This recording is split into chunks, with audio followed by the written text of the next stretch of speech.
সুন্দর আচরণ মানুষকে বেশি জান্নাতে প্রবেশ করায়। আমরা অনেক সময় ইসলামের এই এসেন্সটা ধরতে পারি না। দেখবেন যে খুব নামাজি স্ত্রীর সাথে খারাপ আচরণ করে, খুব আল্লাহওয়ালা প্রতিবেশীর সাথে ঝগড়াঝাটি, আশেপাশের নেইবরের সাথে, কলিগের সাথে, বন্ধুদের সাথে যে ভালো আচরণ করতে হয়, গুড বিহেভিয়ার করতে হয়, এবং এটাই যে আমাকে সবচেয়ে বেশি জান্নাতে প্রবেশ করানোর মাধ্যম হতে পারে, এটা আমরা ভুলে যাই। প্রাণীদের প্রতি দয়া দেখানো এটা ছোটখাটো কোনো ব্যাপার নয়, এটাই আপনার জান্নাতের কারণ হতে পারে, এটাই আপনার জাহান্নামের কারণ হয়ে যেতে পারে। আল্লাহ রাসূল সাল্লাল্লাহু আলাইহি ওয়া আলিহি ওয়াসাল্লাম বলেন, যে ব্যক্তি অন্যকে দয়া দেখায় না, আল্লাহ তাআলা তার প্রতি দয়া দেখায়। এই দুনিয়াতে যারা আছে তোমরা তাদের প্রতি দয়া দেখাও, যিনি আকাশে আছেন তিনি তোমাদের প্রতি দয়া দেখাবেন।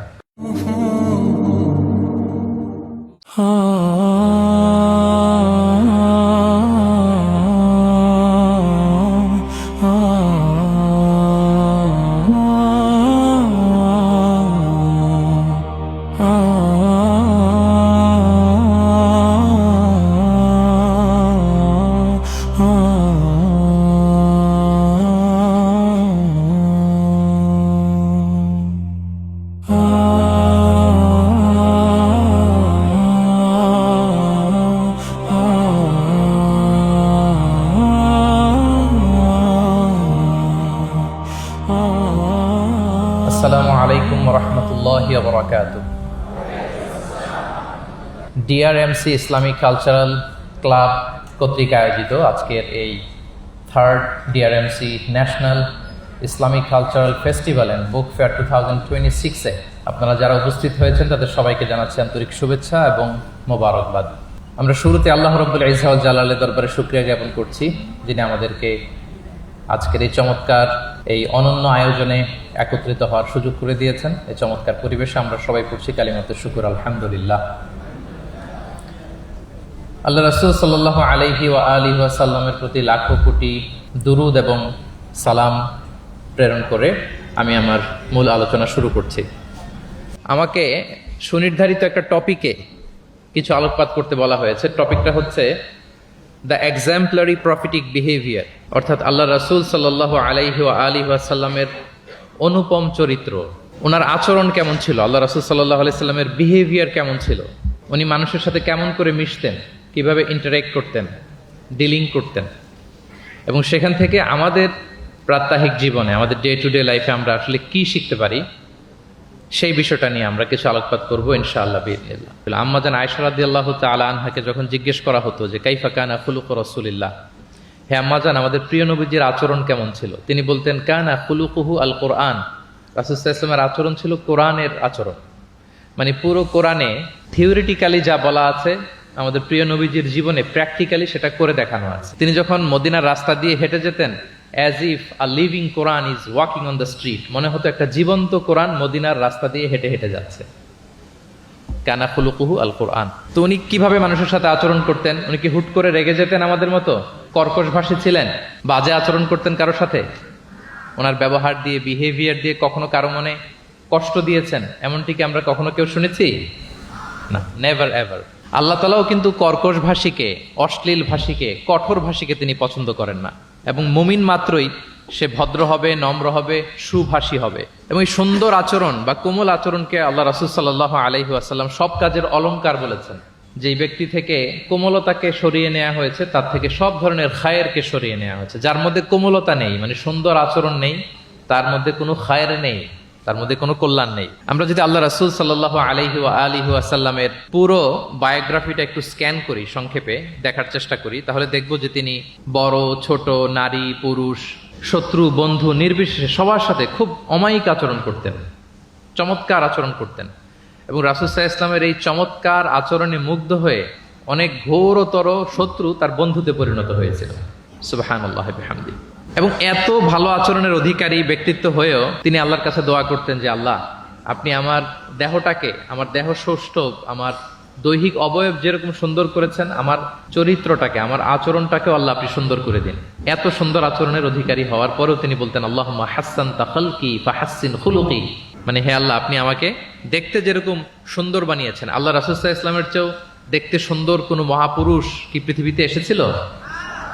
এত সুন্দর মানুষ হওয়া সত্ত্বেও তিনি আল্লাহর কাছে দোয়া করতেন, আল্লাহ আমি দেখতে যেমন সুন্দর, আমার আচরণটাও যেন তেমন সুন্দর হয়। আপনারা আয়নার সামনে দাঁড়ালে এই দোয়াটা পড়েন?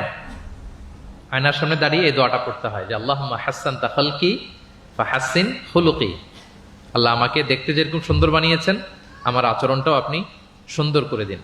এবং আল্লাহ রাসূল সাল্লাল্লাহু আলাইহি সাল্লাম তিনি ইরশাদ করেছেন, দুটি জিনিস মানুষকে সবচাইতে বেশি আল্লাহর জান্নাতে প্রবেশ করাবে। একটি হচ্ছে তাকওয়াল্লাহ, আল্লাহর ভয়, আর একটি হচ্ছে হুসনুল খুলুক, সুন্দর আচরণ। রিপিট, আমি আবারও বলছি, দুটি জিনিস মানুষকে সবচাইতে বেশি আল্লাহর জান্নাতে প্রবেশ করায়। একটি হচ্ছে আল্লাহর ভয়, তাকওয়াল্লাহ, আরেকটি হচ্ছে সুন্দর আচরণ, হুসনুল খুলুক। এখানে বলা হয়নি যে নামাজ মানুষকে বেশি জান্নাতে প্রবেশ করাবে, রোজা প্রবেশ করাবে, যাকাত করাবে, হজ করাবে, এমন কিছু বলা হয়েছে না। বরং সুন্দর আচরণ মানুষকে বেশি জান্নাতে প্রবেশ করায়। আমরা অনেক সময় ইসলামের এই এসেন্সটা ধরতে পারি না। দেখবেন যে খুব নামাজি কিন্তু খিটখিটে মেজাজের লোক, খুব নামাজি স্ত্রীর সাথে খারাপ আচরণ করে, খুব আল্লাহওয়ালা প্রতিবেশীর সাথে ঝগড়াঝাটি, খুব নামাজি মানুষ কলিগের সাথে সম্পর্ক ভালো নাই। এরকম লোক আমাদের সমাজে আছে না নাই বলেন? তার মানে ইসলামের যে ট্রু এসেন্স এটা ধরতে পারে নাই। আশেপাশের নেইবরের সাথে, কলিগের সাথে, বন্ধুদের সাথে, সহপাঠীদের সাথে যে ভালো আচরণ করতে হয়, গুড বিহেভিয়ার করতে হয়, এবং এটাই যে আমাকে সবচেয়ে বেশি জান্নাতে প্রবেশ করানোর মাধ্যম হতে পারে, এটা আমরা ভুলে যাই। প্রিয় বন্ধুরা, আমরা যেন এই ব্যাপারটাকে ছোট মনে না করি। সবচেয়ে বেশি জান্নাতে মানুষকে প্রবেশ করায় তাকওয়াল্লাহ, হুসনুল খুলুক, আল্লাহর ভয়, আরেকটা কি? সুন্দর আচরণ। অনেক ছোট ছোট বন্ধুদেরকে আমি দেখতে পাচ্ছি অডিয়েন্সের মধ্যে। আমরা আমাদের সহপাঠীদের সাথে, বন্ধুদের সাথে ভালো আচরণ করবো তো আজকে থেকে? হ্যাঁ, সাউন্ড খুব অল্প হয়েছে, আমি শুনি নাই, আরো জোরে করবো কিনা? ইনশাআল্লাহ আমরা ভালো আচরণ করব, এবং আমার সহপাঠীদের সাথে, বন্ধুদের সাথে ভালো আচরণ, এটাই আমাকে জান্নাতে প্রবেশ করাবে ইনশাআল্লাহ। বলি সবাই। একটা চমৎকার হাদিস দিয়ে আমার মূল আলোচনা শুরু করি। আল্লাহ রাসূল সাল্লাল্লাহু আলাইহি ওয়া আলিহি ওয়াসাল্লাম তিনি বলেন, আনা যাঈমুন বিবাইতিন ফি রাবাদিল জান্নাতি লিমান তারাকাল মিরাআ ওয়া ইন কানা মুহিক্কান।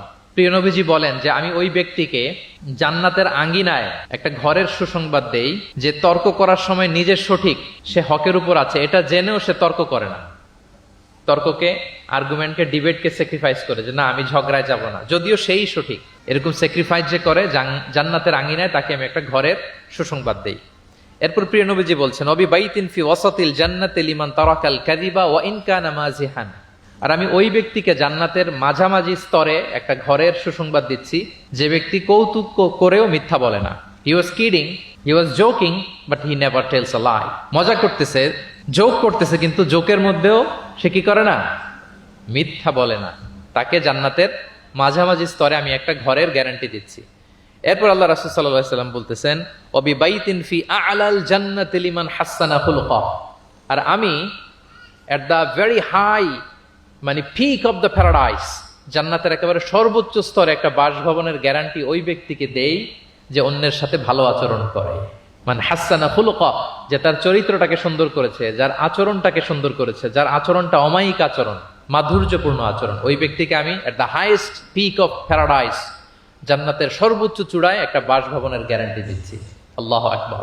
তাহলে আমার আশেপাশে যারা আছে তাদের সাথে ভালো আচরণ করা, গুড বিহেভিয়ার করা, এটা ছোটখাটো কোনো বিষয় নয়, এটা অনেক গুরুত্বপূর্ণ একটা বিষয়। কিন্তু আমরা অনেক সময় এটার গুরুত্বটা বুঝতে পারি না, এটাকে ছোট করে দেখি। তো সম্মানিত বন্ধুরা, আমরা দেখবো যে আমাদের প্রিয় নবীজি অন্যের সাথে কিভাবে আচরণ করেছেন। তিনি শিশুদের সাথে কিভাবে মিশেছেন, প্রাণীর প্রতি ওনার নবীজের আচরণ কেমন ছিল, শিশুদের সাথে কেমন ছিল, নারীদের সাথে কেমন ছিল, সাহাবাদের সাথে কেমন ছিল, কর্মচারীদের সাথে আচরণ কেমন ছিল, নিজের স্ত্রীদের সাথে কেমন ছিল, প্রতিবেশীর সাথে কেমন ছিল, যুদ্ধবন্দীদের সাথে প্রিয় নবীজের আচরণ কেমন ছিল, ভিক্ষুকের সাথে আচরণ কেমন ছিল, এমনকি যুদ্ধের ময়দানে শত্রুদের সাথে প্রিয় নবীজের আচরণ কেমন ছিল।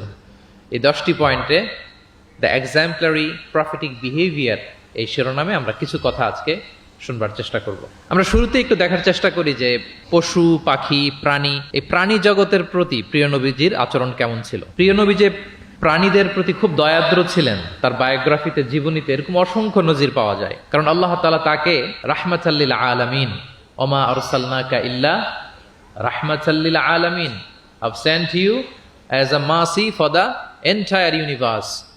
আল্লাহ বলছেন আমি গোটা বিশ্বের জন্য, সবার জন্য আপনাকে ব্লেসিংস এন্ড মার্সি করে প্রেরণ করেছি। He was a mercy for all, সবার জন্য তিনি রহমত হয়ে এসেছিলেন। মানুষের জন্য যেমনি রহমত, ম্যানকাইন্ড, জিনদের জন্য তিনি রহমত, জিনকাইন্ডের জন্য, ইভেন অ্যানিমালস, প্রাণীকুলের জন্য তিনি রহমত হয়ে এই পৃথিবীতে এসেছেন। মানুষের প্রতি তিনি যেমনি দয়া দেখিয়েছেন, প্রাণীদের প্রতিও দয়া দেখিয়েছেন। ছোট্ট একটা হাদিস দিয়ে শুরু করি। আমরা রাসূল সাল্লাল্লাহু আলাইহি ওয়াসাল্লামের এই এক্সাম্পলারি প্রফেটিক বিহেভিয়ার, এটা থ্রু দ্য লেন্স অফ সিরা and through the lens of সুন্নাহ, সুন্নার পরতে পরতে, রাসূল সাল্লাল্লাহু আলাইহি ওয়াসাল্লামের সিরাতের পরতে পরতে আমরা দেখবার চেষ্টা করব যে তিনি কেমন আচরণ করতেন সবার সাথে। একবার তিনি একটা খেজুর বাগানে প্রবেশ করলেন মদিনাতে। তো প্রবেশ করার পর তিনি দেখতে পেলেন যে দূর থেকে একটা উট কান্না করে করে রাসূল সাল্লাল্লাহু আলাইহি ওয়াসাল্লামের কাছে ছুটে আসছে। একটা উট কান্না করে আসতেছে। রাসূল সাল্লাল্লাহু আলাইহি ওয়াসাল্লামের দেখে অত্যন্ত দয়া হলো, মায়া হলো যে উটটা কেন কান্না করতেছে, এত এত বেশি কেন কান্না করতেছে। আল্লাহ রাসূল সাল্লাল্লাহু আলাইহি ওয়াসাল্লাম তিনি মমতা ভরে ওনার হাত দিয়ে উটের মাথায় আদর করতে আরম্ভ করলেন। প্রিয় নবীজির এই মমতা মাখা হাত বোলানো পেয়ে উটের কান্না বন্ধ হলো এবং রাসূল সাল্লাল্লাহু আলাইহি ওয়াসাল্লামের কানে কি কি যেন বললো উট, এটা অন্যরা বুঝতে পারছে না। তো এরপর রাসূল সাল্লাল্লাহু আলাইহি ওয়াসাল্লাম খুঁজতে আরম্ভ করলেন যে উটের মালিক কে। একজন আনসারী যুবক সাহাবী আসলো। তখন রাসূল সাল্লাল্লাহু আলাইহি ওয়াসাল্লাম বললো যে তোমার এই উট আমার কাছে তোমার ব্যাপারে নালিশ করেছে যে তুমি একে ক্ষুধার্ত রাখো কিন্তু একে দিয়ে অনেক কাজ করাও। তুমি কি এই বোবা, এই নিরীহ প্রাণীটার ব্যাপারে আল্লাহকে ভয় করো না? কিয়ামতের দিন এটাই তোমার জাহান্নামের কারণ হয়ে যেতে পারে। খবরদার, এই নিরীহ প্রাণীটার ব্যাপারে তুমি আল্লাহকে ভয় করো। দেখেন, প্রিয় নবীজি ওটের মাথায় হাত বুলিয়ে ওটের কান্না বন্ধ করেছিলেন এবং ওটের মালিককে ওসিয়ত করেছেন যে খবরদার, প্রাণীর প্রতি কখনো এরকম রূঢ় কঠিন আচরণ করা যাবে না, তাদের প্রতি রহম দিল হইতে হবে। এভাবে আপনি সিরাতের পরতে পরতে অনেক ঘটনা পাবেন। আজকের এই সংক্ষিপ্ত পরিসরে এত এত রেফারেন্স হয়তো আমার উল্লেখ করা সম্ভব হবে না এবং অ্যারাবিক টেক্সটগুলো বলে বলে অর্থ করে শোনানো অনেক সময় লেগে যাবে। আমি শুধু মূল কথাগুলো, বুলেট পয়েন্টসগুলো আপনাদের সাথে শেয়ার করবার চেষ্টা করবো ইনশাআল্লাহ বিইذনিল্লাহ। এই যে প্রাণীর প্রতি দয়া, ইসলামের একটা মূলনীতি হচ্ছে মুমিনের জীবনের প্রতিটি কাজে ইহসানের পরশ থাকতে হবে। আল্লাহ তাআলা আমাদের সব কাজে ইহসানকে আবশ্যক করেছেন। আল্লাহ রাসূল সাল্লাল্লাহু আলাইহি সাল্লাম বলেছেন যে ফাইদা কাতালতুম ফাআহসিনুল কিতলা, কাউকে হত্যা করতে হলেও ইহসানের সাথে হত্যা করতে হবে। ধরুন যে অপরাধের কারণে আদালত কর্তৃক সাব্যস্ত হলো যে একজন মৃত্যুদণ্ড প্রাপ্ত আসামি, তো তাই বলে কি আপনি যা ইচ্ছা তার সাথে করতে পারবেন? তার নাক কেটে ফেলা, কান কেটে ফেলা, তার অঙ্গহানি করা, এলোপাথারি ছুরিকাঘাত করা করতে পারবেন না। ইদা কাতালতুম ফাআহসিনুল কিতলা, এটাও ইহসানের সাথে করতে হবে। দেখেন, হত্যার মতো একটা কাজ ইহসানের সাথে করতে হবে। ওয়া ইদা যাবাহতুম ফাআহসিনুয যাবহা, প্রিয় নবীজি বলেন তোমরা যখন জবেই করবে, কুরবানি করবে, এখানেও ইহসানের সাথে করবে। আল্লাহু আকবার। করতেছি জবাই, করতেছি কি বলেন সবাই আমার সাথে, করতেছি কি জবাই। তার মানে প্রাণীটাকে তো মেরেই ফেলতেছি, কিন্তু প্রিয় নবীজি বলেন এই জবাই করার ক্ষেত্রেও ইহসান করতে হবে। এত সুন্দরভাবে দ্রুত তার গলায় ছুরি লাগাতে হবে যাতে কয়েক সেকেন্ডের মধ্যেই জবাইয়ের কাজটা হয়ে যায়। আপনি ইচ্ছে মতো এলোপাথারি তাকে ছুরি দিয়ে কষ্ট দিতে পারবেন না। মুমিনের প্রতিটি কাজের যেন ইহসানের পরশ থাকে। একবার আল্লাহ রাসূল সাল্লাল্লাহু আলাইহি সাল্লাম এক সাহাবীর পাশ দিয়ে যাচ্ছেন। ওই সাহাবী একটা ভেড়াকে জবাই করার জন্য মাটিতে শুইয়ে পা দিয়ে চেপে ধরে এরপর ছুরি ধার করতেছে। ছাগলটাকে মাটিতে শুইয়ে পা দিয়ে চেপে ধরে এরপরে কি করতেছে? ছুরি ধার করতেছে। আর প্রাণীটা এই ছুরি ধার করার দৃশ্যটা দেখতেছে। আল্লাহ রাসূল সাল্লাল্লাহু আলাইহি সাল্লাম তাকে ধমক দিলেন, শাসালেন, বললেন তুমি তো এটাকে 2 বার জবাই করে ফেললে, একটু পরে তো জবাই করবেই, এখনই তো জবাই করে ফেলতেছো। তুমি কি আগে ধার দিয়ে নিতে পারলা না? জবাইয়ের আগে তুমি কি ছুরিটাকে ধারালো করে নিতে পারলা না? শার্পেন করে নিতে পারলা না? এভাবে আল্লাহ রাসূল সাল্লাল্লাহু আলাইহি ওয়াসাল্লাম সব সময় প্রাণীদের প্রতি তিনি দয়া দেখিয়েছেন। এবং তিনি বনি ইসরায়েলের একটা ঘটনা বলতে যেয়ে তিনি বলেছেন যে একজন প্রস্টিটিউট লেডি, ব্যভিচারী নারী, যার জন্য জাহান্নাম বরাদ্দ ছিল, কিন্তু একটা তৃষ্ণার্ত কুকুরকে পানি খাওয়ানোর কারণে আল্লাহ তাআলা ওই পাপাচারী নারীকে জান্নাত দান করেছেন। সুবহানাল্লাহ বিহামদি। তার জন্য জাহান্নাম ছিল অবধারিত, কিন্তু একটা তৃষ্ণার্ত কুকুরকে পানি পান করার কারণে তাকে জান্নাত দিয়েছে কে? আল্লাহ সুবহানাহু ওয়া তাআলা। তাও কেমন একটা প্রাণীকে? কুকুরকে। আমরা গুরুত্বই দেই না। সামান্য একটা কুকুরকে দয়া দেখানোর কারণে আল্লাহ তাআলা এই জাহান্নামী নারীকে জান্নাত দান করেছেন। আমরা যদি খেয়াল করি যে আমরা আমাদের সমাজে কুকুর বিড়াল দেখলে কি করি বলেন তো? রাস্তাঘাটে দেখি, অডিয়েন্সের কাছ থেকে আমি একটু শুনি, কি করি আমরা? তাড়িয়ে দেয়। আর কি করি? ঢিল ছুরি। আর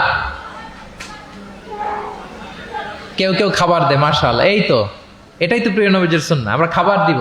এক্স্যাক্টলি। কিন্তু আমি জানি না কেন যেন বাংলাদেশে কুকুর দেখলে, বিড়াল দেখলে কি করে? তাড়ায় দেয়, ঢিল ছোড়ে, লাথি মারে, এরকম করে না অনেক সময়? অপ্রয়োজনে, কোনো প্রয়োজন নেই এটা করে। এবং সবচেয়ে মজার ব্যাপার হচ্ছে মাঝে মাঝে দেখা যায় যে জোড়া লাগা কুকুর যদি দেখা যায়, যে একসাথে দুটো কুকুর, তাদের প্রজননের কারণে তাদের একটা বিশেষ ঋতুতে বিশেষ সময়ে তাদেরকে এটা করতে হয়, এক অদ্ভুত কারণে মানুষ মানে ক্ষিপ্ত হয়ে ওঠে তাদের প্রতি। কিন্তু আমাদের তো মানবিক হওয়া উচিত ছিল, আশরাফুল মাখলুকাত বলে আমরা নিজেদেরকে দাবি করি। আমাদের কি করা উচিত ছিল? ইগনোর করা উচিত ছিল, let them do there job, overlook করার দরকার ছিল। কিন্তু কোনো এক অদৃশ্য কারণে আমরা এরকম দৃশ্য দেখলে হিংস্র হয়ে উঠি, লাঠি দিয়ে মারি, ওখানে মানুষ জড়ো হই। কিন্তু তাদের একটা সফল প্রজননের জন্য, বংশবিস্তারের জন্য এটা প্রয়োজন। তো আমরা যেন এই কাজটা না করি, এরকম নির্মম যেন আমরা কখনো না হই। কারণ প্রাণীদের প্রতি দয়া দেখানো এটা ছোটখাটো কোনো ব্যাপার নয়, এটাই আপনার জান্নাতের কারণ হতে পারে, এটাই আপনার জাহান্নামের কারণ হয়ে যেতে পারে। আল্লাহ রাসূল সাল্লাল্লাহু আলাইহি ওয়াসাল্লাম বলেন, মান লা ইয়ারহাম লা ইউরহাম। যে ব্যক্তি অন্যকে দয়া দেখায় না, আল্লাহ তাআলা তার প্রতি দয়া দেখায় না। ইরহাম মান ফিল আরদ ইয়ারহামুকুম মান ফিস সামা। এই দুনিয়াতে যারা আছে তোমরা তাদের প্রতি দয়া দেখাও, যিনি আকাশে আছেন তিনি তোমাদের প্রতি দয়া দেখাবেন। তাহলে এই জমিনে কি শুধু আমরাই থাকি নাকি? না পশু পাখি প্রাণী এগুলোও থাকে? এদের প্রতিও যদি আমরা দয়াদ্র হই, মমতা দেখাই, করুণা দেখাই, আমাদের প্রতিও দয়া দেখাবে কে? এবার আওয়াজ করে বলুন তো, আমরা আল্লাহর দয়া পেতে চাই কি চাই না? সবাই চাই। তাহলে প্রাণীদের প্রতি কখনো আমরা যেন নির্মম না হই, অমানবিক না হই, আমরা যেন মানবিক হই। আমরা অনেক উন্নত দেশে দেখি যে হাইওয়েতে একটা সাপ যাচ্ছে, এই সাপ দেখে একটা গাড়ি থেমে গিয়েছে, স্টপ, তার পেছনে পেছনে শত শত গাড়ি স্টপ। তারা বন বিভাগকে নক দেয়, স্থানীয় পুলিশকে ফোন দেয়, তারা এসে সাপটাকে উদ্ধার করে এরপরে গাড়িগুলো চলতে শুরু করে। একটা ভিডিও ক্লিপস আমি এমনও দেখেছি, একটা হাঁস তার বাচ্চাগুলোকে নিয়ে হাইওয়ে পার হচ্ছে, হাঁস তো খুব আস্তে আস্তে হাঁটে, একেবারে পিপিলিকার মতো একটু একটু করে হাঁসের বাচ্চাগুলো যাচ্ছে, শত শত গাড়ি at the middle of the highway stop. আল্লাহু আকবার। কিন্তু বাংলাদেশে দেখবেন যে রাস্তা দিয়ে সাপ যায় না, কুকুর যায় না, বিড়াল যায়, কোনো কেয়ার নাই, একেবারে ড্যাম কেয়ার। যে প্রাণীদের প্রতি দয়া দেখায় না, আল্লাহ তাআলা তার প্রতি দয়া দেখান না। তাহলে প্রিয় নবীজি প্রাণীদের প্রতি কতটা দয়াদ্র ছিলেন, মমতাময় ছিলেন, এটা সবার কাছে ক্লিয়ার? ওকে, মাশাআল্লাহ। লেটস মুভ অন, আমরা সামনের দিকে আগাই। এবার আমরা একটু করে জানার চেষ্টা করি যে শিশুদের সাথে প্রিয় নবীজির আচরণ কেমন ছিল। আমরা সিরাতে এবং হাদিসের দিকে যদি তাকাই তাহলে দেখব প্রিয় নবীজি শিশুদেরকে তাহনিক করে দিতেন। তাহনিক, তাহনিক শব্দটির সাথে কি আপনারা পরিচিত? নাম শুনেছেন?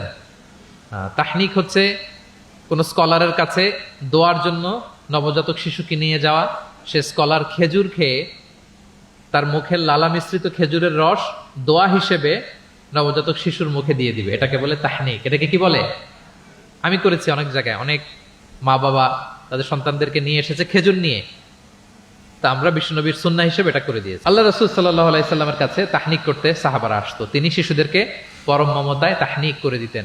মদিনাতে যখন সাহাবারা আসলো, তাদের কারো ঘরে কোনো সন্তান জন্মাচ্ছিল না। আল্লাহ রাসূল সাল্লাল্লাহু আলাইহি সাল্লামের শ্যালিকা আবু বকর রাদিয়াল্লাহু তাআলা আনহুর কন্যা আয়েশা রাদিয়াল্লাহু তাআলা আনহার বড় বোন আসমা বিনতে আবি বকর, তিনি প্রেগনেন্ট অবস্থায় মক্কা থেকে মদিনায় হিজরত করলেন এবং কোবাতে আসার পরপরই উনি বাচ্চা ডেলিভারি করলেন, পুত্র সন্তান। ওনার ঘর আলোকিত করে জন্ম নিল আব্দুল্লাহ ইবনে জুবাইর। মদিনায় আনন্দের হিল্লোল বয়ে গেল, কারণ ইহুদিরা বলছিল এই যে মুসলমানদের ঘরে কোনো সন্তান হয় না, সন্তান হয় না। কিন্তু যখনই আসমা বেবি ডেলিভারি করলেন, মুসলমানদের মধ্যে আনন্দের বন্যা। তো ওনার সন্তান আব্দুল্লাহ ইবনে জুবাইরকে সাথে নিয়ে কোলে করে নিয়ে তিনি প্রিয় নবীজের কাছে আসলেন, এসে বললেন, ইয়া রাসূলুল্লাহ, আপনি আমার সন্তানের জন্য দোয়া করে দিন। আল্লাহ রাসূল সাল্লাল্লাহু আলাইহি ওয়াসাল্লাম একটা খেজুর নিয়ে, খেজুর চিবিয়ে ওনার লালা মোবারক মিশ্রিত বরকতময় লালা নিয়ে, খেজুরের রস নিয়ে আব্দুল্লাহ ইবনে জুবাইরের মুখের মধ্যে দিয়ে দিয়েছেন। ও এজন্য আসমা বিনতে আবু বকর সবসময় গর্ব করে বলতেন যে আমার কলিজার টুকরা সন্তান আব্দুল্লাহর পাকস্থলীতে সর্বপ্রথম পৌঁছেছে প্রিয় নবীর লালা মিশ্রিত খেজুরের রস। সুবহানাল্লাহ ওয়া বিহামদিহি। আল্লাহ রাসূল সাল্লাল্লাহু আলাইহি ওয়াসাল্লাম এরকম তাহনিক করতেন। আপনারাও সুযোগ হলে আপনাদের স্থানীয় যে স্কলাররা আছেন, ভালো স্কলার, আল্লাহওয়ালা মানুষ, তাদের কাছে সন্তানদেরকে নিয়ে তাহনিক করাবেন। প্রিয় নবীজি তাহনিক করতেন।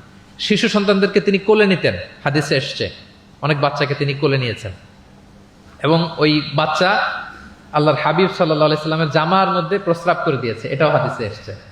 এরকম ইনসিডেন্টও ঘটেছে। তিনি বাচ্চাদেরকে আগে সালাম দিতেন। কি করতেন? আমরা দেই, এই যে ছোট বাচ্চারা বলতেছে না, ওদের পক্ষে গেছে কথা। এই জন্য কি তোমাদের আব্বু আম্মু তোমাদেরকে আগে সালাম দেয় না? দেয় নাকি দেয় না? তাহলে আমরা আগে সালাম দিব বাচ্চাদের। আমাদের সালাম দেয়া দেখেই তারাও সালামের ব্যাপারে আস্তে আস্তে অভ্যস্ত হবে।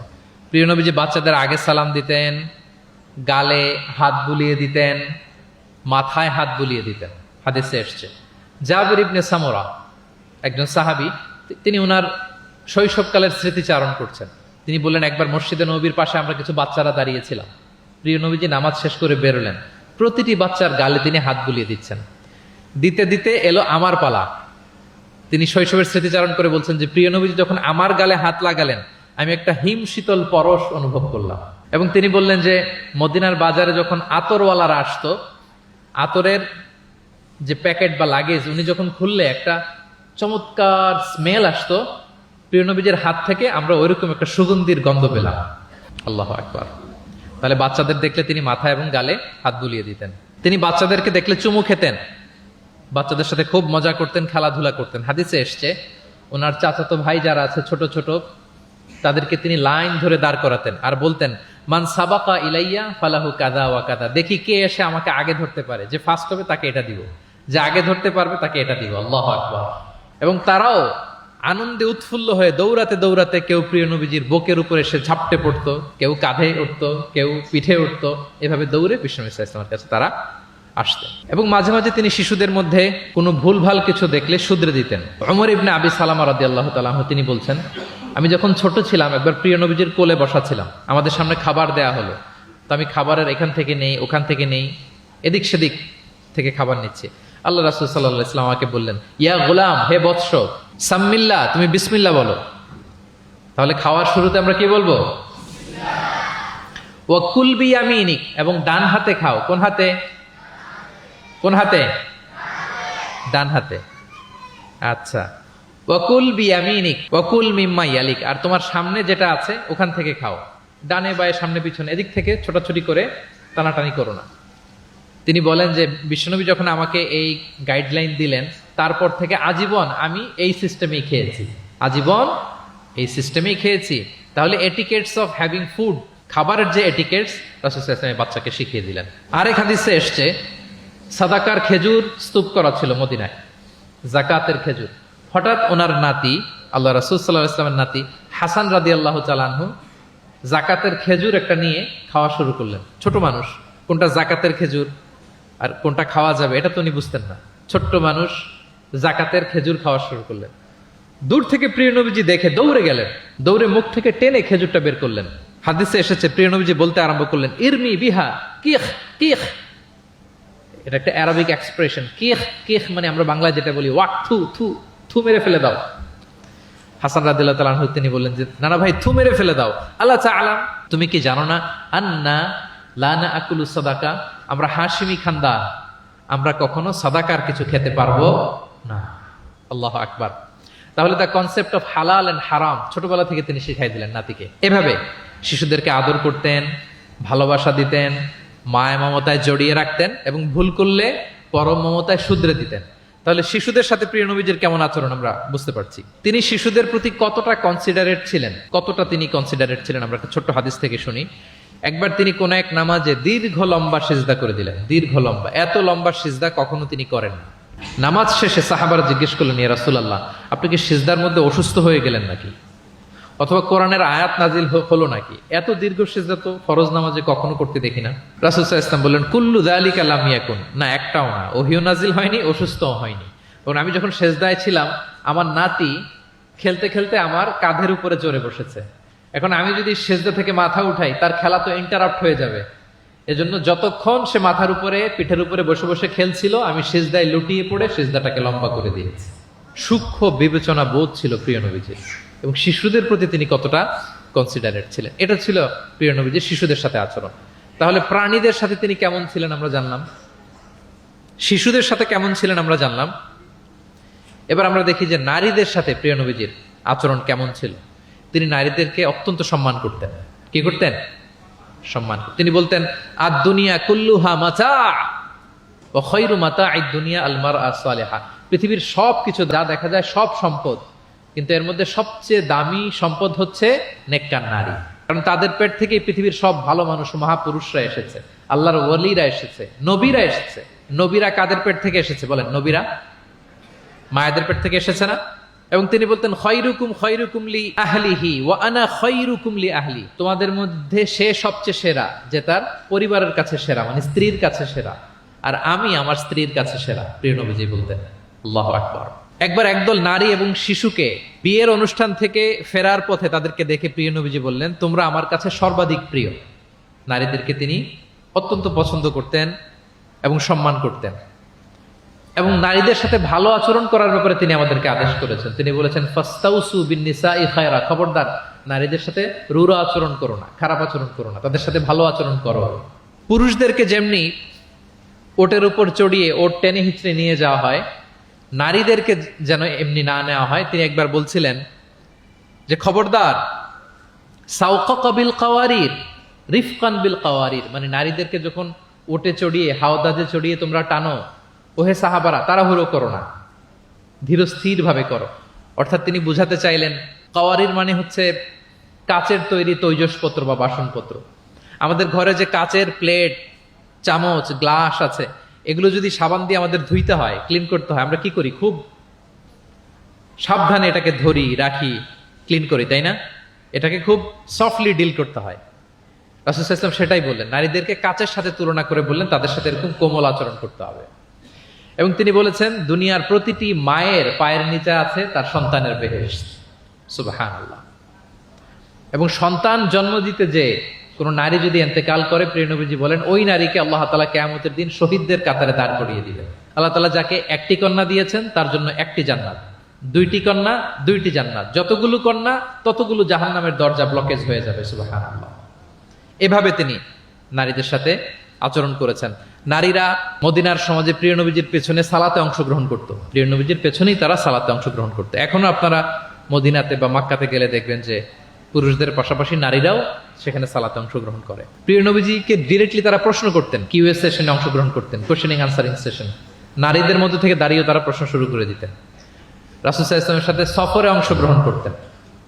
এভাবে প্রিয় নবীজি নারীদেরকে একটা মর্যাদার আসনে রেখেছেন, তাদের সাথে এইভাবে তিনি ডিল করতেন। এবার আমরা একটু জানার চেষ্টা করি যে সাহাবাদের সাথে প্রিয় নবীজির আচরণ কেমন ছিল, মানে যারা ছিল প্রিয় নবীজির সাথী তাদের সাথে আচরণ কেমন ছিল। আমরা জানি যে সাহাবারা হচ্ছে প্রিয় নবীজির হাতে গড়া ছাত্র, হাতে গড়া টিম। নবীজির সুখে দুঃখে সবসময় তারা থাকতো এবং প্রিয় নবীজিকে আগলে রাখতো। প্রিয় নবীজির এখন পেনি তারা কখনো মিস করতে চাইতো না। এমনকি কখনো কখনো কোনো সাহাবার ক্ষুধা লাগলে তারা প্রিয় নবীজির কাছে এসে বসে থাকতো। তারা বলতো যে প্রিয় নবীজির চেহারার দিকে তাকিয়ে থাকলে আমাদের ক্ষুধা মিটে যেত। নবীজির নুরানি চেহারার দিকে তাকিয়ে থাকলে কি হতো? পেটের ক্ষুধা চলে যেত। যে আয়াত দিয়ে আমি শুরু করেছিলাম, ফাবিমা রাহমাতিম মিনাল্লাহি লিনতা লাহুম ওয়ালাউ কুনতা ফাদদান গালিযাল কলবি লানফাদ্দু মিন হাওলিক। নবী হে, আল্লাহর রহমতে আপনি কোমল হৃদয়ের অধিকারী হয়েছেন, এজন্য সবাই আপনাকে ঘিরে থাকতে চায়, আপনার পাশে থাকতে চায়। আপনি যদি কর্কশ ভাষী হতেন, কঠোর আচরণের অধিকারী হতেন, তাহলে এখন যেমনি আপনার সাহাবারা আপনাকে ঘিরে রাখে, সব সময় আপনার পাশে থাকতে চায়, তারা এমনটি আপনাকে ঘিরে রাখতো না। এবং আল্লাহ রাসূল সাল্লাল্লাহু আলাইহি ওয়াসাল্লামের চেহারায় সবসময় একটা স্মাইলিং ফেস থাকতো, অলওয়েজ স্মাইল। তিনি বলতেন, তাবাসসুমুকা ফি ওয়াজহি আখিকা সাদাকা, your smile to your brother it's a charity. তুমি তোমার ভাইয়ের দিকে তাকিয়ে যে মুচকি হাসি দাও, এতেও আল্লাহ তাআলা তোমার আমলনামায় সাদাকা দেওয়ার সওয়াব দিয়ে দেন। আপনারা মুচকি হাসেন তো? কি মুচকি হাসেন? হ্যাঁ, মুচকি হাসবেন। মুচকি হাসতে পয়সা লাগে না, লাগে? মুচকি হাসবেন। মুচকি হাসলে এটা সাদাকা দেওয়ার সমান সওয়াব। অলওয়েজ একটা স্মাইলি ফেসে থাকতেন প্রিয় নবীজি। ওনার চেহারা দেখলেই মানুষের মন ভালো হয়ে যেত। আল্লাহু আকবার। সাহাবাদের সাথে ওনার আচরণ কেমন ছিল, ডিলিংস কেমন ছিল? এক নম্বরে তিনি খুব কোমল আচরণ করতেন সাহাবাদের সাথে। কেউ যখন প্রিয় নবীজির সাথে কথা বলতো, ওই লোক কথা বলার সময় চোখ না ফেরালে প্রিয় নবীজি কখনো তার থেকে চেহারা ফেরাতেন না। মুসাফা করার সময় যিনি প্রিয় নবীজির সাথে মুসাফা করেছেন, ওই লোক হাত টেনে না নিলে প্রিয় নবীজি কখনো হাত টেনে নিতেন না। সুবহানাল্লাহ, হোয়াট এ হাম্বল পার্সোনালিটি। তিনি সাহাবাদের প্রতি এতটাই কোমল ছিলেন, একটা ছোট্ট হাদিস থেকে আমরা একটু বোঝার চেষ্টা করি। তিনি সাহাবাদের নিয়ে বসা ছিলেন, এক বেদুইন এসে মসজিদে নববীতে 2 রাকাত নামাজ পড়লো। 2 রাকাত নামাজ পড়েই বিষ্ণু ইসা ইসলামের কাছেও আসে না, সালামও দেয় না, কারণ বেদুইন তো, সভ্যতার কোনো অ্যাটিকেটস, কোনো ছোঁয়া তার মধ্যে লাগেনি। সে নামাজ পড়ে আল্লাহর কাছে দোয়া করতেছে, এবং দোয়া কিরকম দেখেন, সে দোয়া বলতেছে আল্লাহুম্মা আরহামনি ওয়া মুহাম্মাদা ওয়ালা তারহাম মা'আনা আহাদা, মানে আল্লাহ তুমি আমারে রহম করো আর মুহাম্মদ সাল্লাল্লাহু আলাইহি ওয়াসাল্লামকে রহম করো, আমাদের দুজনের সাথে আর কাউরে রহম করো না তুমি। বেদুইন, তার মধ্যে এটিকেটস অফ দোয়া, দোয়ার যে একটা আদব আছে এটা তার জানা নাই। সে বলে আল্লাহ আমাকে মাফ করো, মুহাম্মদ সাল্লাল্লাহু আলাইহি ওয়াসাল্লামকে মাফ করো, আর কাউকে না। তো দূর থেকে রাসূল সাল্লাল্লাহু আলাইহি ওয়াসাল্লাম দেখে হেসে বললেন, হায়রে, একটা প্রশস্ত ব্যাপারকে সে সংকীর্ণ বানায় ফেললো। কারণ আল্লাহর দরবারে কি রহমের কোনো কমতি আছে? সবাই বলুন তো আওয়াজ করে, আল্লাহর দরবারে রহমতের কোনো কমতি ঘাটতি আছে? কোনো কমতি নাই, কোনো ঘাটতি নাই। তো সে তো দোয়াতে আমাদের সবাইকে ইনক্লুড করলেও পারতো। যাই হোক, নামাজ পড়ে দোয়া করে এবার মসজিদে নববীর মাঝখানে পেশাব করতে আরম্ভ করলো। কোথায়? মসজিদের মাঝখানে। সাহাবার তো রেগে মেগে আগুন, তাকে ধরতে যাবে, মারতে যাবে। রাসূল সাল্লাল্লাহু আলাইহি ওয়াসাল্লাম বললেন দাউ, রাখো, বোঝান আলোকটা করতে দাও, করে ফেললো। এবার প্রিয় নবীজি বললেন হারিকু আলা বাউলিহি সাজলান মিন মা। মসজিদে, তখনকার মসজিদে নববী তো বালুর ফ্লোর ছিল, জানেন আপনারা? আমাদের এখনকার মসজিদ তো এই যে এরকম পাকা টাইলস করা, কার্পেটিং, আরো কত কি, কিন্তু তখনকার মসজিদে নববী ছিল কিসের? ফ্লোরটা বালুর। তো রাসূল সাল্লাল্লাহু আলাইহি ওয়াসাল্লাম বললেন যে বালুর মধ্যে যেহেতু পেশাব করে দিয়েছে, 1 বালতি পানি ঢেলে দাও। 1 বালতি পানি ঢেলে দেয়া হলো। আর সাহাবাদেরকে তিনি শান্ত হতে বললেন যে থামো, তার প্রতি আগ্রাসী হয়েও না, কারণ ফাইন্নামা বুইসতুম মুয়াসসিরিন, তোমরা সহজপন্থী হয়ে প্রেরিত হয়েছো, ওয়ালাম তুবআসু মুআসসিরিন, তোমরা কট্টরপন্থী হয়ে প্রেরিত হও নাই। আল্লাহু আকবার। তিনি বুঝালেন যে এই উম্মাত হবে সহজপন্থী, কট্টরপন্থী নয়। যে কোনো জিনিসকে খুব সিম্পলি ডিল করতে হবে।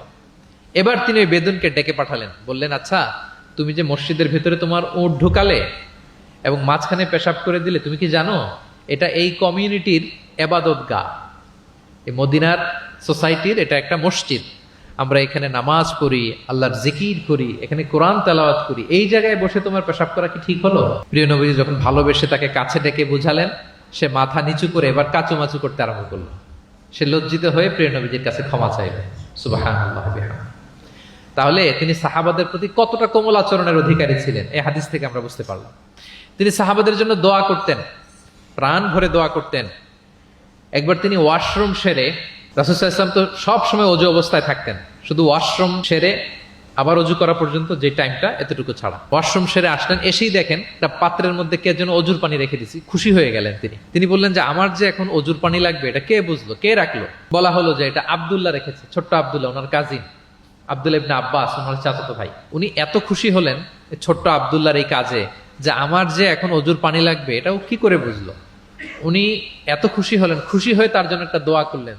তিনি বললেন যে আল্লাহুম্মা ফাক্কিহু ফিদ্দীন ওয়া আল্লিমহু তা'ওয়িল, আল্লাহুম্মা আল্লিমহুল কিতাব, মানে আল্লাহ তুমি তাকে কোরআনের জ্ঞান শিক্ষা দিও, কোরআনের খুঁটিনাটি জ্ঞান তুমি আব্দুল্লাহকে শিক্ষা দিও। এবং প্রিয় নবীজির দোয়ার বরকতে আব্দুল্লাহ ইবনে আব্বাস রাদিয়াল্লাহু তাআলা আনহু তিনি রাইসুল মুফাসসিরিন, গোটা বিশ্বের সব মুফাসসিরদের সম্রাট হয়ে গিয়েছেন। পৃথিবীতে যত মুফাসসির আসবে তার মধ্যে হেড অফ মুফাসসির, চিফ সম্রাট হচ্ছেন আব্দুল্লাহ ইবনে আব্বাস রাদিয়াল্লাহু তাআলা। ওই প্রিয় নবীজির দোয়া। আমি গত সপ্তাহে ওনার মসজিদ ভিজিট করে এসেছি, তায়েফে। উনি শেষ জীবনে তায়েফে থাকতেন, ওখানে ইন্তেকাল করেছেন, ওখানে ওনাকে কবরস্থ করা হয়েছে। বিশাল মসজিদ আছে, মসজিদ আব্দুল্লাহ ইবনে আব্বাস রাদিয়াল্লাহু তাআলা। এভাবে তিনি দোয়া করতেন। আনাস রাদিয়াল্লাহু তাআলা আনহুর মা মদিনায় যখন প্রিয় নবীজি আসলেন, সবাই প্রিয় নবীজিকে বিভিন্ন গিফট দেয়, কেউ এটা দেয়, ওইটা দেয়, বিভিন্ন ধরনের হাদিয়া দেয়। তো উম্মে সুলাইম গরিব মানুষ, উনি এসে বলেন ইয়া রাসূলুল্লাহ, সবাই আপনার সাথে দেখা করে কিছু না কিছু হাদিয়া দেয়, আমার তো হাদিয়া দেওয়ার কোনো সামর্থ্য নাই, আমি কি দিব আপনাকে? আমার এই ছোট্ট ছেলেটাকেই আপনার আমি হাদিয়া দিয়ে দিলাম। ছেলেটার নাম হচ্ছে আনাস। কি নাম? আনাস রাদিয়াল্লাহু তাআলা। প্রিয় নবীজির খাদেম, কর্মচারী ছিলেন। তো বললেন ইয়া রাসূলুল্লাহ, আপনি রেখে দেন, আমার কলিজার টুকরা আনাসই হচ্ছে আমার পক্ষ থেকে আপনার জন্য গিফট, আপনি তার জন্য একটু দোয়া করেন। তো তিনি দোয়া করতে আরম্ভ করলেন, আল্লাহুম্মা আকসির মালা ওয়া ওয়ালাদা, আল্লাহ আপনি আনাসের সম্পদ বাড়ায় দেন, আল্লাহ আপনি আনাসের সন্তান বাড়ায় দেন। এই যে দোয়া করেছেন, ওয়া বারিক লাহু ফিমা আতাইতা, যা দিবেন এতে বরকত দিয়ে দেন, এই যে দোয়া করেছেন, দোয়ার ফলে কি হয়েছে দেখেন। আনাস রাদিয়াল্লাহু তাআলা আনহু বলেন, প্রিয় নবীজির এই দোয়ার বরকতে মদিনার সবার খেজুর বাগানে বছরে খেজুর হতো একবার, কিন্তু আমি আনাসের খেজুর বাগানে বছরে খেজুর হতো 2 বার। আর ওনার সর্বসাকুল্যে 80 জন সন্তান ছিল। 80 জন। কয়জন? যেহেতু অনেকগুলো ফ্যামিলি ছিল ওনাদের। প্রিয় নবীজির দোয়ার বরকতে 2 বার বছরে খেজুর হতো ওনার বাগানে, আর 80 জন সন্তান তিনি পেয়েছিলেন। তাহলে সাহাবাদের প্রতি কোমল আচরণ করতেন, তাদের জন্য দোয়া করতেন, তাদের ভালো গুণের প্রশংসা করতেন। অনেক হাদিস, অনেক হাদিস, এগুলো বলতে গেলে অনেক সময় লেগে যাবে। একটা বিখ্যাত হাদিস আপনারা জুমার সময়, জুমার খুতবার সময় প্রায় শোনেন, আরহামু উম্মতি বি উম্মতি আবু বকর। শোনেন? ও আসাদ্দুহুম ফি আমরিল্লাহি উমর, এই যে মুখস্থ। ও আসদাকুহুম হায়ান উসমান। ও আকরাউহুম লিকিতাবিল্লাহি উবাই। তার মানে এই উম্মতের মধ্যে সবচেয়ে সফট হার্টেড হচ্ছেন আবু বকর, সবচেয়ে সফট হার্টেড। আল্লাহর জমিনে আল্লাহর দ্বীন বাস্তবায়নে সবচেয়ে কঠোর হচ্ছেন ওমরে ফারুক। সবচেয়ে কঠোর কে? ওমরে ফারুক। সবচেয়ে লজ্জাশীল সাহাবী হচ্ছেন ওসমান। এভাবে তিনি অ্যাপ্রিশিয়েট করতেন। আমরা অনেক সময় মানুষের অ্যাপ্রিশিয়েট করতে চাই না। প্রিয় নবীজি কারোর মধ্যে ভালো কিছু দেখলে কি করতেন? সবাই বলুন, অ্যাপ্রিশিয়েট করতেন। আপনার ছেলের মধ্যেও, আপনার মেয়ের মধ্যেও কোনো ভালো গুণ দেখলে আপনি অ্যাপ্রিশিয়েট করবেন, দোয়া করবেন, উজ্জীবিত হবে সে, ইন্সপায়ার্ড হবে। আমরা অনেক সময় আমাদের ছেলে মেয়েদেরকে উৎসাহ দেই না, তার মধ্যে যে কি কারিশমা আমরা জানিই না। মনে করি যে A+ পাইলেই বুঝি সফল। A+ পায় নাই, পাশের ঘরের কেউ পাইছে, বলে যে যা ওর পা ধোয়া পানি খা। এরকম বলে না বাংলাদেশে? নিজের ছেলে A+ পায় নাই, পাশের ঘরের একজন পাইছে, তো কি বলে? তার পা ধোয়া। এইটা বলে কিন্তু ওর মনোবল আপনি শুরুতেই নষ্ট করে দিলেন, ভেঙে দিলেন। না, ওর মধ্যে হয়তো অন্য ধরনের কোনো যোগ্যতা আছে, অন্য ধরনের ক্যালিবার আছে। সো তাদেরকে অ্যাপ্রিশিয়েট আমাদেরকে করতে হবে। প্রিয় নবীজি যে কোনো সাহাবীর মধ্যে যে কোনো ভালো গুণ দেখলে তিনি অ্যাপ্রিশিয়েট করতেন। আবু মুসা আল-আশআরী রাদিয়াল্লাহু তাআলা আনহুর কণ্ঠটা ছিল বড় চমৎকার। তিনি একবার বললেন, ইয়া আবা মুসা লাকাদ উতিতা মিজমার মিন মাজামিরি আলি দাউদ। দাউদ নবীর গলায় আল্লাহ যে সুরের ঝংকার দিয়েছে, এই উম্মতের মধ্যে আল্লাহ তোমার গলায় সেই সুরের লহরী ঢেলে দিয়েছে। সুবহান। তো তিনি বলেন, ইয়া রাসূলুল্লাহ, আমি তো আপনার সামনে কখনো কোরআন তেলাওয়াত করিনি, আমার গলায় যে সুর আছে আপনি কি করে বুঝলেন?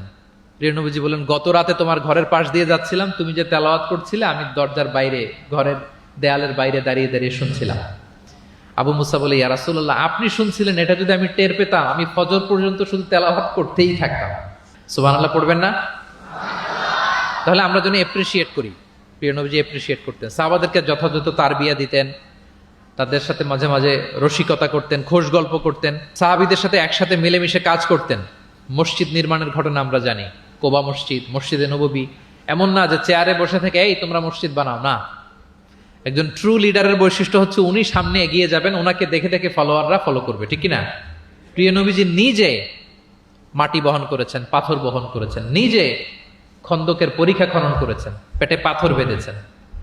এটা ছিল সাহাবাদের সাথে প্রিয় নবীর ইন্টারাকশন, ডিলিংস, মেলামেশা।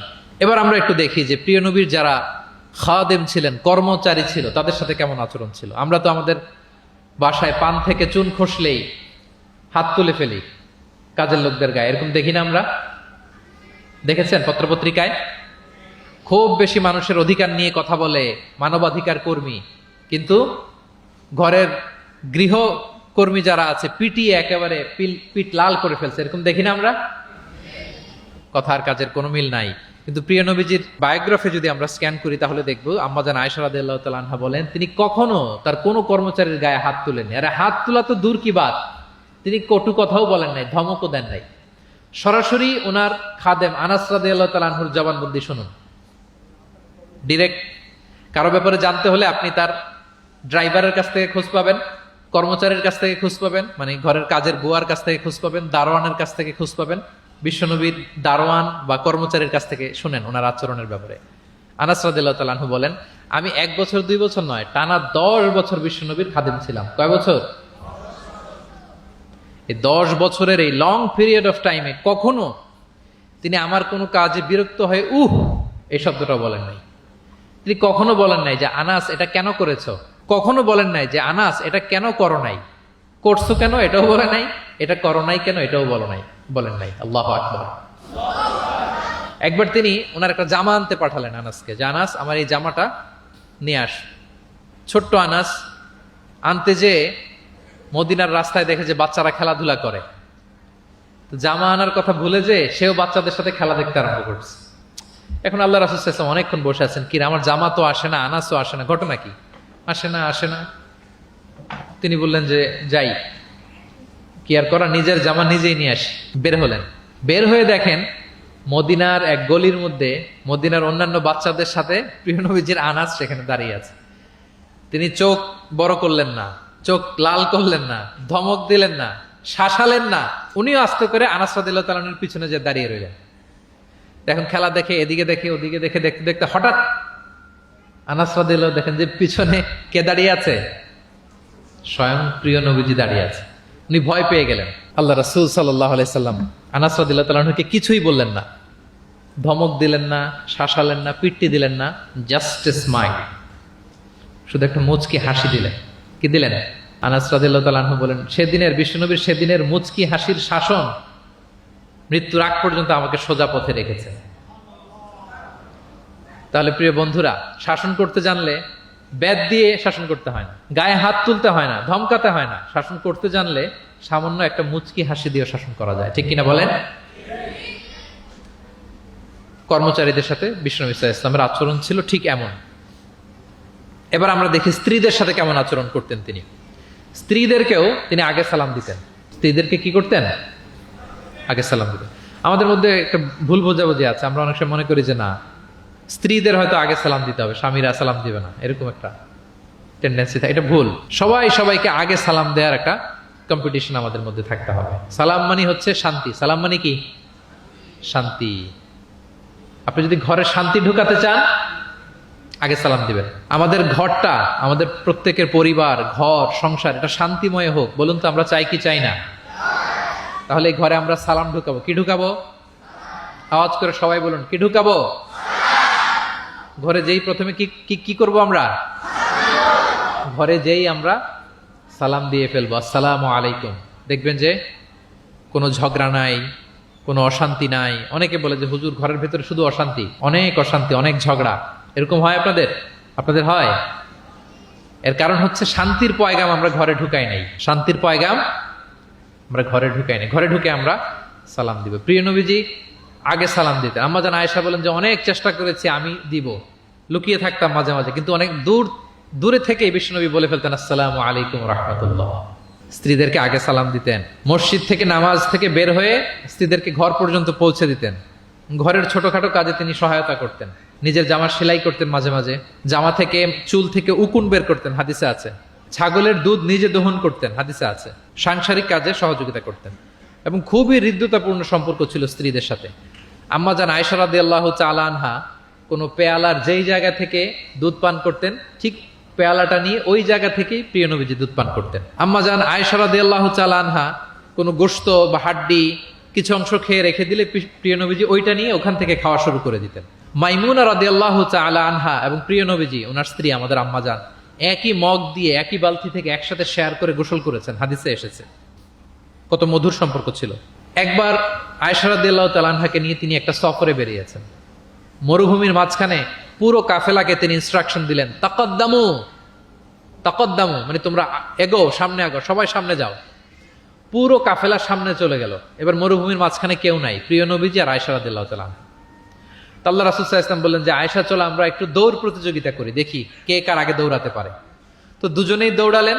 ওই সময়টাতে আম্মা জান আয়েশা রাদিয়াল্লাহু তাআলা আনহা বয়স কম ছিল, একটু গড়নে পাতলা ছিলেন।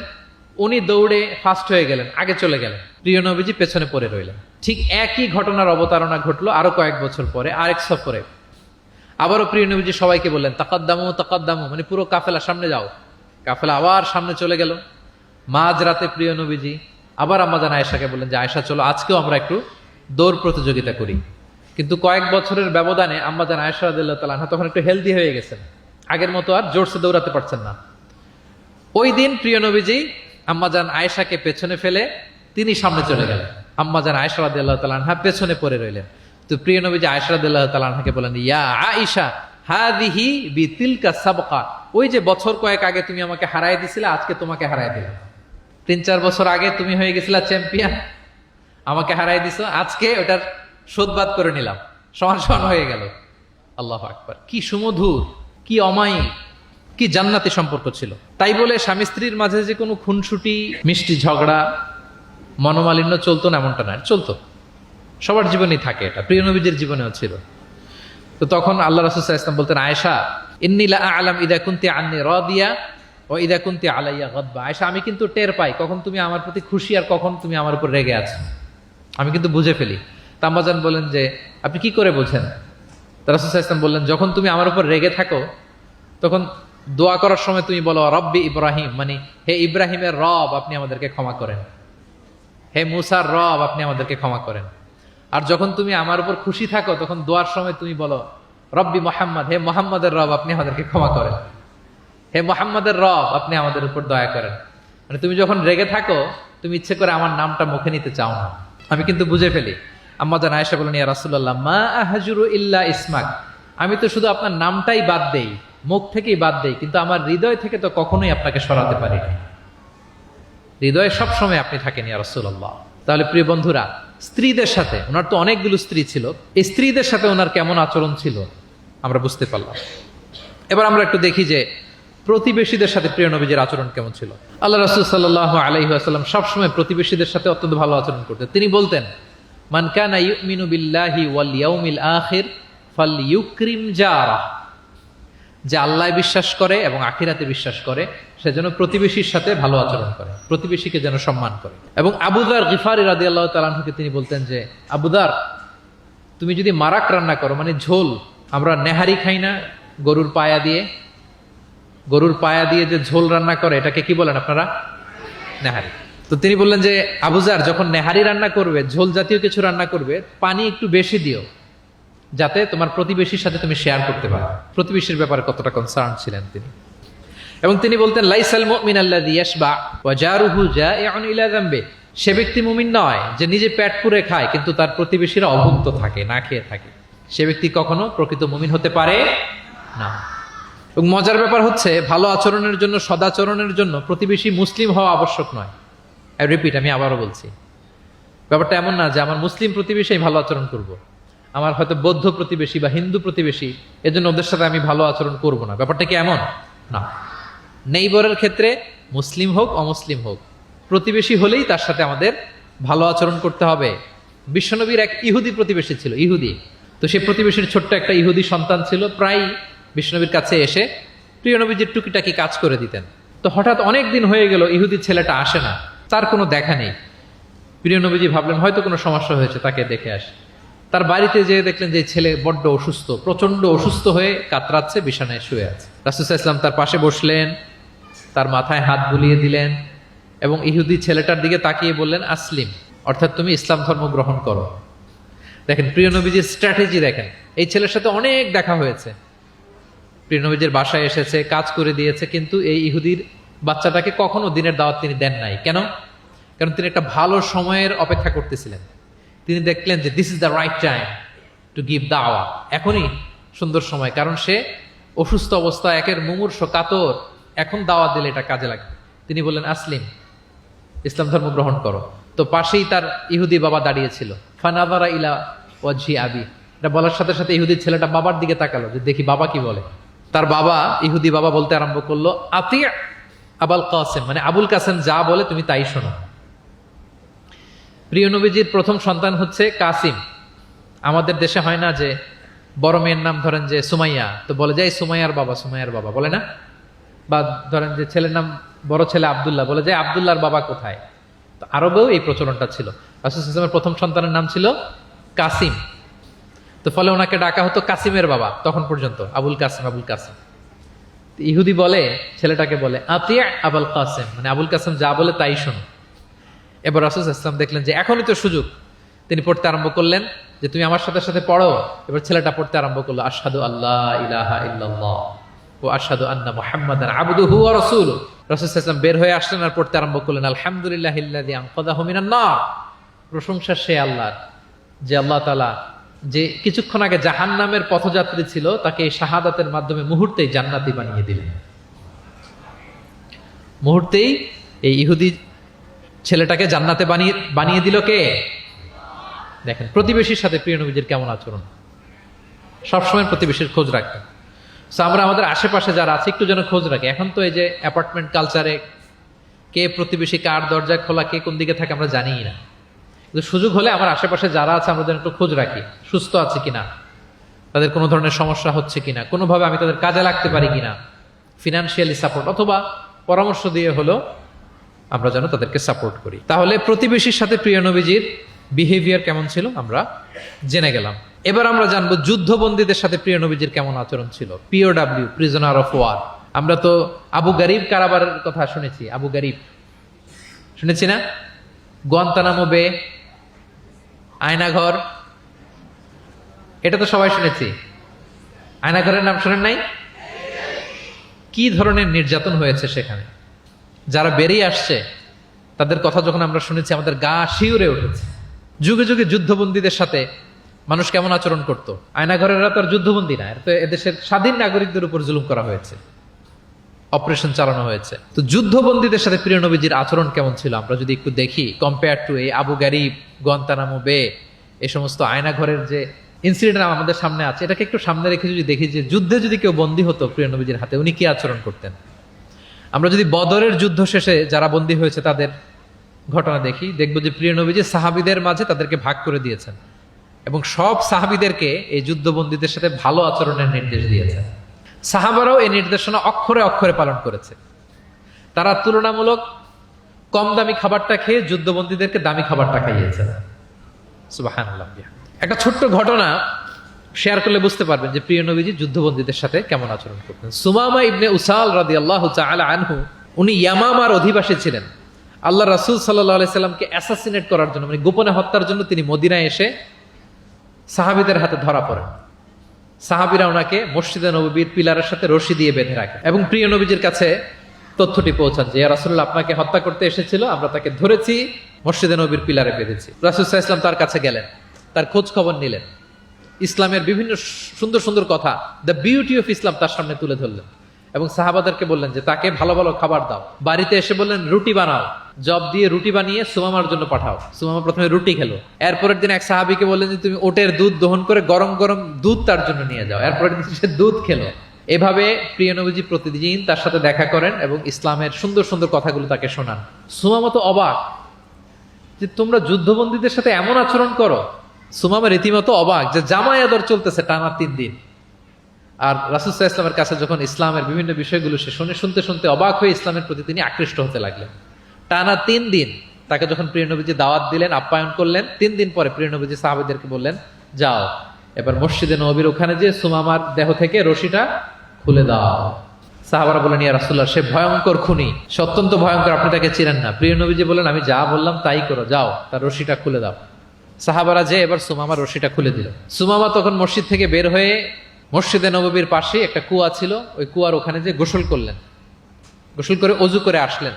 এসে মসজিদে নববীর সামনে দাঁড়িয়ে সাক্ষ্য দিলেন আশহাদু আল্লাহ ইলাহা ইল্লাল্লাহ ওয়া আশহাদু আন্না মুহাম্মাদান আবদুহু ওয়া রাসূলুহু। এবার তিনি বললেন হে আল্লাহর রাসূল আমি সাক্ষ্য দিচ্ছি আল্লাহ ছাড়া কোনো ইলাহ নেই এবং আপনি আল্লাহর প্রেরিত রাসূল। তিনি বললেন হে মুহাম্মদ এতদিন আপনার চাইতে কোনো অপ্রিয় চেহারা আমার কাছে ছিল না, সবচেয়ে অপছন্দ করতাম আপনাকে, কিন্তু এই মুহূর্তে থেকে আপনার চাইতে কোনো প্রিয় ব্যক্তিত্ব আমার জীবনে আর নাই। হে মুহাম্মদ মদিনার চাইতে নিকৃষ্ট কোনো স্থান আমার কাছে ছিল না, কিন্তু আজ থেকে মদিনার চাইতে পবিত্র কোনো জায়গা আমার কলিজায় নাই। হে মুহাম্মদ আজ পর্যন্ত ইসলামের চাইতে অপছন্দনীয় কোনো ধর্ম আমার কাছে ছিল না, কিন্তু এই মুহূর্ত থেকে ইসলামের চাইতে কোনো প্রিয় ধর্ম আমার কাছে না। আল্লাহু আকবার, আল্লাহু আকবার। যুদ্ধবন্দীদের সাথে বিষ্ণু ইসলাম কেমন আচরণ করেছেন। ঘোর শত্রু প্রিয় নবীজির ফলোয়ারে পরিণত হয়েছে, পরম বন্ধুতে পরিণত হয়েছে। সম্মানিত সুধী, এটা ছিল বিষ্ণু ইসলামের আচরণ যুদ্ধবন্দীদের সাথে। ভিক্ষুকের সাথে কেমন আচরণ করতেন। প্রিয় নবীজির একটা অভ্যাস ছিল, কেউ কিছু চাইলে না করতে পারতেন না। ওনার ডিকশনারিতে না ছিল না। কি ছিল না? সবাই বলুন কি ছিল না? কেউ এসে কোনো ফরিয়াদি চাইবে, উনি বলবেন না, এটা উনি বলতে পারতেন। একবার ওনার কাছে মাত্র একটা জামা, কয়টা জামা? মাত্র একটা জামা। এক ফরিয়াদি এসে বললেন ইয়া রাসূলুল্লাহ আমাকে একটা জামা দেন। তো উনি তো না করতে পারেন না, ওইটাই খুলে দিয়ে দিলেন। এবার তো উনি পড়তেও পারেন না জামা, বাইরেও বেরোতে পারেন না, খালি গায়ে কি করবেন? আল্লাহ আয়াত নাজিল করলেন ওয়াল্লাযীনা ইযা আনফাকু লাম ইউসরিফু ওয়া লাম ইয়াকতুরু ওয়া কানা বাইনা যালিকা কওয়ামা। এর অর্থ হচ্ছে যারা দান করে, দান হওয়া উচিত এমন কৃপণতাও করবে না, আবার অতিমাত্রাও করবে না, মাঝামাঝি। তো বুঝাতে চাইলেন নবী জামা যদি দুটো থাকতো তো একটা দিতেন, ছিল কয়টা?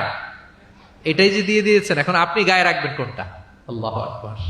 কি রহমতের নবী, কি মায়ার নবী ছিলেন, না বলতে জানতেন না। এক নারী একটা চমৎকার চাদর বুনন করে সাজিয়ে প্রিয় নবীজির কাছে নিয়ে এসেছিলেন। তখন নবীজির জামা কাপড়ের খুব সংকট ছিল। ওই নারী এসে বলে, ইয়া রাসূলুল্লাহ, এটা উপহার হিসেবে আপনার কাছে এনেছি।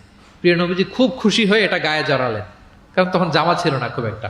তো এই সুন্দর জামা দেখে এক সাহাবী এসে বলে, ইয়া রাসূলুল্লাহ, এই জামাটা আমাকে দেন। কি বলে?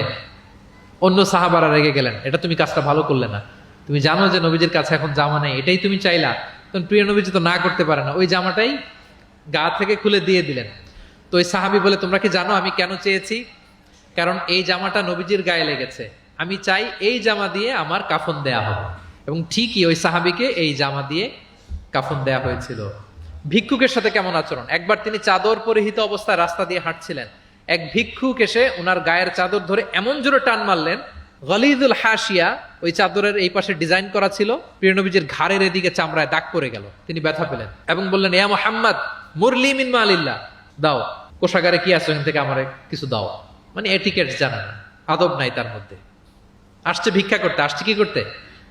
ভিক্ষুকরা তো এমনি একটু অনুনয় বিনয় করে যে দেন, আমার কাছে কিছু নাই, দয়া করে দেন।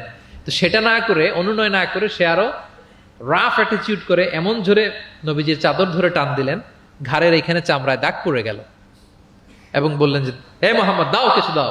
রাসূল সাল্লাল্লাহু আলাইহি ওয়াসাল্লামের ওই যে হাতিয়ার, সবচেয়ে বড় হাতিয়ার কি ওনার? মুচকি হাসি। সবচেয়ে বড় হাতিয়ার কি? Just smile. আবার একটা মুচকি হাসি দিলেন, দিয়ে পাশে যারা ছিল বললেন যে, যাও, বাইতুল মাল থেকে তাকে কিছু সম্পদ দিয়ে দাও। সুবহানাল্লাহ। একটা কঠিন সিচুয়েশন যখন আমরা রিঅ্যাক্ট করি, রেগে যাই, ফকির এসে যদি আপনার জামা ধরে টান দেয়, ওরা কি দিবেন? কি করবেন? মাইট দিবেন? বলে যে মাইট দিব। প্রিয় নবীজি মুচকি হাসি দিয়ে বলেন, যাও, তাকে দিয়ে দাও। তাহলে এভাবে তিনি ওনার অনুপম বিহেভিয়ার দিয়ে, আচরণ দিয়ে মানুষের হৃদয় জয় করেছেন। প্রিয় ভাইরা, খেয়াল রাখবেন, কোমলতা দিয়ে যেটা জয় করা যায়, কঠোরতা দিয়ে সেটা পারা যায় না। আপনার সফট বিহেভিয়ার দিয়ে you can win the heart of the people, মানুষের হৃদয় আপনি জয় করে ফেলবেন, যেমনটা প্রিয় নবীজি করেছেন। সব শেষ পয়েন্ট, শত্রুর সাথে কেমন আচরণ করতেন। খুবই কম হাদিসে পাওয়া যায় যে তিনি বদদোয়া করেছেন, very rare. Most of the time তিনি দোয়া করেছেন হেদায়েতের। কিসের দোয়া করেছেন? হেদায়েতের দোয়া করেছেন। সাহাবারা একবার বলেন, ইয়া রাসূলুল্লাহ, দাউস গোত্র খুব গাদ্দারি করেছে, একটু বদদোয়া করেন, হাত তোলেন। রাসূল হাত তুলে বদদোয়া না করে হেদায়েতের দোয়া করে দিলেন।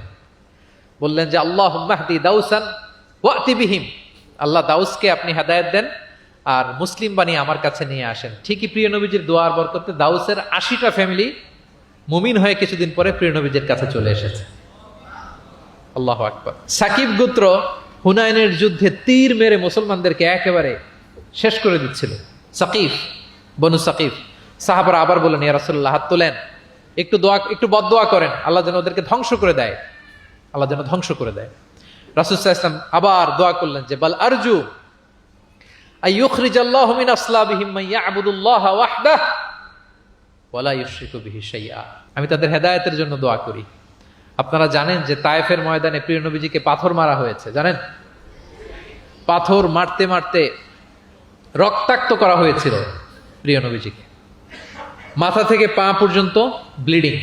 সাথে ছিল যায়েদ বিন হারেসা রাদিয়াল্লাহু তাআলা আনহু। উনি প্রিয় নবীজিকে বাঁচাতে যেয়ে উনিও মাথায় আঘাত পেয়েছেন, ওখান থেকে ব্লিডিং। এক খ্রিস্টান দাস কিছু আঙ্গুর নিয়ে আসলো প্রিয় নবীজির কাছে, যে আপনি তো অসুস্থ, ক্লান্ত শ্রান্ত, এটা খান। প্রিয় নবীজি বিসমিল্লাহির রহমানির রহিম বলে আঙ্গুরটা নিল। ওই খ্রিস্টান দাসের নাম ছিল আদ্দাস। প্রিয় নবীজি যখন বললেন বিসমিল্লাহ, আদ্দাস বলে যে বিসমিল্লাহ, এটা আবার কোন শব্দ? এই তায়েফে আমি এতদিন ধরে আছি, কেউ তো খাবারের আগে বিসমিল্লাহ বলে না। মান আনতা, আপনি কে? তো প্রিয় নবীজি বলেন, ওমান আনতা, তুমি কে?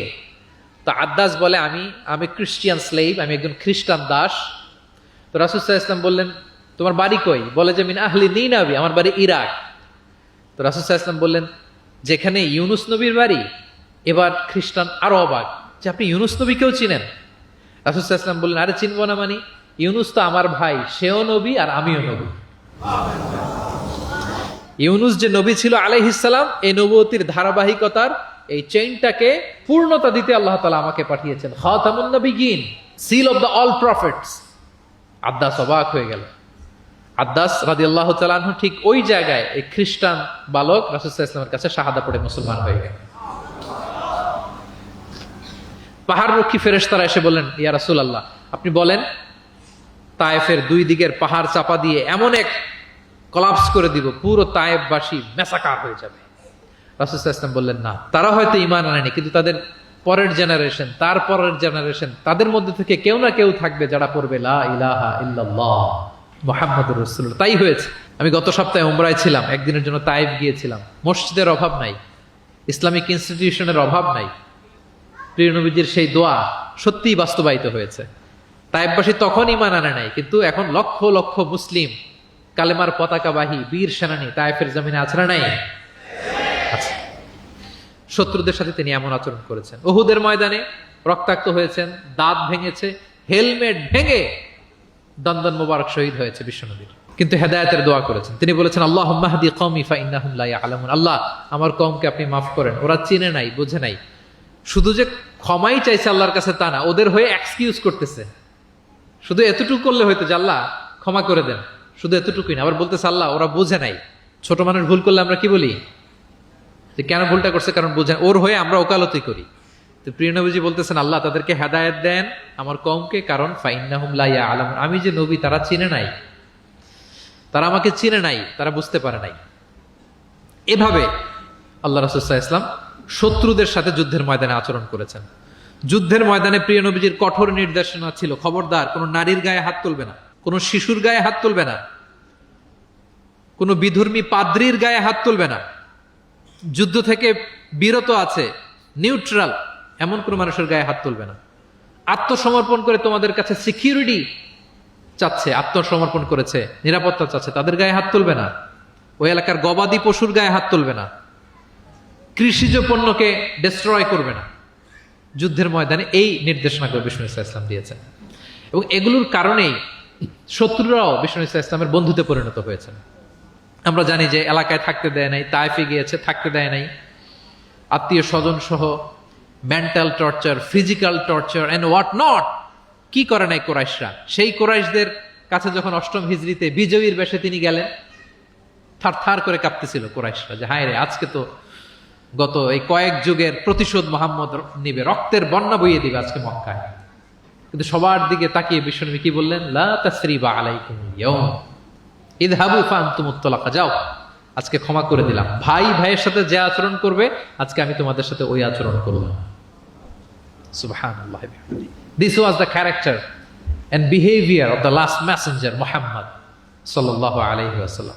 সম্মানিত সুধী, তাহলে আমরা যেটা বুঝলাম, কোমল আচরণ দিয়ে আপনি যা অর্জন করতে পারবেন, কঠোর আচরণ দিয়ে, রূঢ় আচরণ দিয়ে, খারাপ ব্যবহার দিয়ে পারবেন?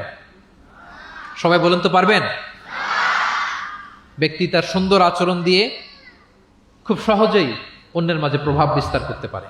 আমরা দেখেছি যে প্রিয় নবী শিশুদের সাথে, নারীদের সাথে, বন্ধুর সাথে, শত্রুর সাথে অমায়িক আচরণ করেছেন। এক্সাম্পলারি বিহেভিয়ার, অমায়িক আচরণ। আমরা যেন সেই আচরণের অধিকারী হতে পারি, আমরা যেন সেই ব্যবহারের অধিকারী হতে পারি। প্রিয় নবীজি যেমনি তার কোমল আচরণ দিয়ে, মার্জিত, পরিশীলিত, অমায়িক, মাধুর্যপূর্ণ আচরণ দিয়ে মানব মণ্ডলীর হৃদয় জয় করেছেন, আমরাও যেন আমাদের আচরণকে সেভাবে পরিশীলিত করতে পারি। আল্লাহ তাআলা আমাদের সবাইকে কথাগুলো বোঝার ও আমল করার তৌফিক দান করুন। হাযা মা ইনদি ওয়াল ইলমু ইনদাল্লাহি আলাইহি তাওয়াক্কালতু ওয়া ইলাইহি উনীব। ওয়াসসালামু আলাইকুম ওয়া রাহমাতুল্লাহি ওয়া বারাকাতুহু।